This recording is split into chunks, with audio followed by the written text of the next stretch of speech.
Hi everybody, I'm Danny Dancer. I'm the social studies educator here at Children's Museum Houston. I am coming to you from our HEB market here in our Kidtropolis exhibit because it is time for my favorite school subject, snack time. Yeah, snack time, snack time, snack. Okay, being a little silly, as you might have noticed. But actually, as it turns out, when you cook, you are actually learning some pretty great school skills. Yeah, it's true, because if you, for example, mix things together in a recipe, you're doing science. That's chemistry, right? Whether it's a mixture or whether adding those two ingredients together creates a reaction. You're also doing some math. You have to do measurement. Sometimes you might have to use fractions, like if you're using a quarter of a cup or a half a tablespoon, things like that. And of course, you could also make your food look really nice so that people are like, oh, that looks delicious. And so you might present it in a way that's almost like creating art to make it look super awesome. So we are actually going to start a series of snack time videos. And for each of these snack times, we're going to be using really simple ingredients to create something that's fun, that's healthy, that's kid-friendly. So we certainly hope that you will try a lot of these snacks at home because, of course, the best part of snack time at the end, you get to eat it. I mean, come on, can't go wrong. All right, for today's snack time, my daughter Corey is gonna be helping me, but she's not gonna help me with this part of it. Now, normally I like to get her in helping me cook, but what we're doing for our snack time today is we are actually focusing on plants, on different things that grow. And what we're gonna do is we're gonna actually have a little fruit and veggie taste test, which means adults are going to prepare the food by cutting it up into bite-sized pieces or strips, and then the kiddos' job is going to be to put a blindfold over their eyes so they can't see what food they're eating and take a little tiny taste of each item and see if they can figure out what it is. Maybe they can try to describe the food a little bit as they eat it. So for the adults, what you're going to need to prepare for this taste test is to gather up some fruits and vegetables. Now we're looking to do 4, maybe 5. I have a few more with me today just so that I can demonstrate a variety of foods. But for vegetables, I actually have this giant sweet bell pepper. I have a carrot. I have a piece of celery. For fruits, I grabbed an apple, a banana. I grabbed the biggest strawberry I can find, very impressive, I know, and a kiwi.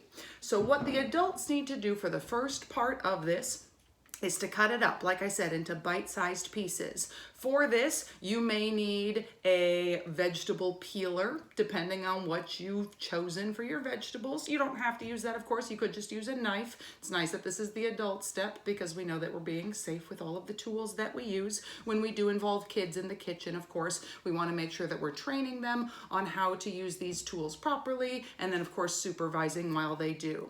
So what I'm going to do is I'm going to go ahead and, like I said, you can pick any fruits and vegetables you like, whatever you maybe already have, or if you are going to the store, you can pick out a few specially that you know that your kids may be on the fence about. See if you can get them to discover that maybe they like it a little better than they think they do. So I'm going to go ahead and start chopping everything up here so that I've got it all ready to go. I'll show you what it looks like when I'm done, and then I'll bring Corey in. Okay, I've got everything ready. I tried to cut everything to be sort of similar in size, which of course, depending on what food you're using, doesn't always work perfectly. But I've got my strawberry, my kiwi, my apple slices. I've got a little wedge of banana and my bell pepper, my celery, and my carrot. Now what I can do is I can arrange these on the plate in a certain order and just ask her to eat them one at a time, or I can just lay them out and she's got her eyes closed. She just feels around until she finds one and tries taking a bite. I'm going to see if I can put them in order. I'm not really sure how this is going to go. Now, I happen to know there's some food on this plate that Corey loves. And there's some food on this plate that she's never really been a fan of. But we're going to see if we can get her to change her mind when she can't necessarily see what she's eating. And also just give her the opportunity to explore these new flavors. Let's bring her in. All right, everybody. I have Corey here. Corey, say hello. Where? I know, you can't see them. All right, so Corey, as you can see, is wearing a blindfold. Now, if your kid doesn't feel comfortable wearing a blindfold, you can just have them cover their eyes. That's fine. We went ahead and just grabbed a blanket to use. But I've got all of the food ready. I'm gonna rearrange a couple of things here. Now, like I said, I know Corey does like some of these things and doesn't like some of these things. So Corey, what I'm gonna have you do is I'm gonna put the food in front of you and I'm gonna have you take a small taste of it, okay? Just a little one. And then if you like it, great. If you don't like it, try to eat it anyways because it's just a little bite. Yes, Corey? How many foods am I gonna eat? I have 7. Now at home we may be only using 4 to 5 and that's fine. But Corey, I'm gonna have you start off. I'll get your hand here. This is this hand, there we go. There's your first food. Go ahead and take a little teeny bite. All right, now first of all, what do you think it is? Apple. Do you like apple? Mm-hmm. Awesome, let's go ahead and set that back. Skin. You don't like the skin, that's true, I did know that. All right, let me have your hand again. Let's take the next item on the plate right here. Not that we got 2 at the same time. There we go. There's your next item. Take a little tiny bite. Not sure it's our favorite. Now, do celery or carrot? It's not celery or carrot. Do you want to take one more bite and see if you can guess? Try smelling it. See if that helps. Cabbage. It's not cabbage. So we can tell that this is not a vegetable we eat a lot in our house. Oh, is it peas? It's not peas either. You like peas. It's not the pot of the peas. I'll have you look when we're all done, okay? That'll be our surprise. All right, here's another food that I'm not sure if you're gonna remember having eaten it. It's been probably a long time. It's slimy. It is very slimy. Yeah. Good descriptive word. Is it an orange? Well, why don't you try tasting it? Ugh. Maybe taste from the end rather than from the middle. Yeah. Is it a peach? It is not a peach. What do you think? Is it a fruit or a vegetable? Fruit. What tells you that it's a fruit? I'm guessing it really just it feels like a fruit. Okay. Would you say it's more sweet or more like crunchy, or how would you describe it? I would describe it sour. Oh, you think it's kind of sour? And it also tastes disgusting. And disgusting, apparently. Sorry. And okay. slimy. And slimy. Yeah, that's why we have the napkin here. Okay, let's go ahead and try the next food item. I'll just go ahead and put it into your hand. There you go. Perfect. Nailing it. Little bite. Is this celery? I don't know. Why don't you take a bite and chew it and see what you think? This is definitely celery. Definitely celery. Okay, you've got that one. Let's go ahead and set that aside. Your next food item is going into your hands now.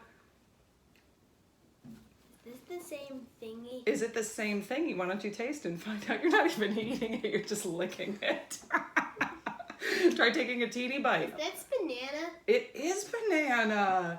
Your favorite. Disgusting. You love bananas. No, I don't. Okay, we've got 2 more food items. Here's your next one.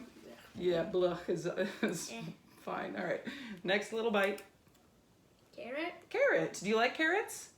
Not really. Not really, but they're okay. Yeah. How would you describe how a carrot tastes? Orange. Tastes orange. All right, cool. Science. All right, I have one final food item for you. For this one, I'm going to put it in your hands one more time. Now, this one, I want you to smell it before you taste it. See if you can predict or guess what this food I'm is. pretty sure I've heard of it before, except I can't remember what it's called. You're pretty sure you've heard of it. Interesting. Do you think it's a fruit or a vegetable? Fruit. A fruit? Why don't you take a little taste and tell me what you think it is? Lemon? A lemon. Take a big taste. I promise you like this one. You can just eat the whole thing if you want. I know you like this. Orange? What? Orange? This is like your favorite. Strawberry? There you go. Oh. All right, go ahead and take off. Now I'm blind. Well, I know you can't see at the moment. Let's go ahead and take off your blindfold. There we go. All right, so we got the strawberry, which you have now finished. We've got the apple, the celery, and the carrot, and the banana. You got the banana as well. This is a bell pepper. This is from our own garden, yo. We grew this. Exciting. And this thing that you just described as slimy and gross is, in fact, a kiwi. So when our kiwi is whole, it looks more like this. It's got this fuzzy outside, but when you peel it, the inside of it is delicious. or Disgusting. in your words, disgusting. Ladies and gentlemen, that is our snack time for today. Now at this point, Corey and you kids at home, you're welcome to eat the foods that you'd like, and I would still, hang on one sec, and I would encourage you to still try the foods that you maybe thought you didn't like that much. See if you can take another bite of them, see if you maybe change your mind. Thanks for joining us. We'll see you guys again tomorrow. Bye.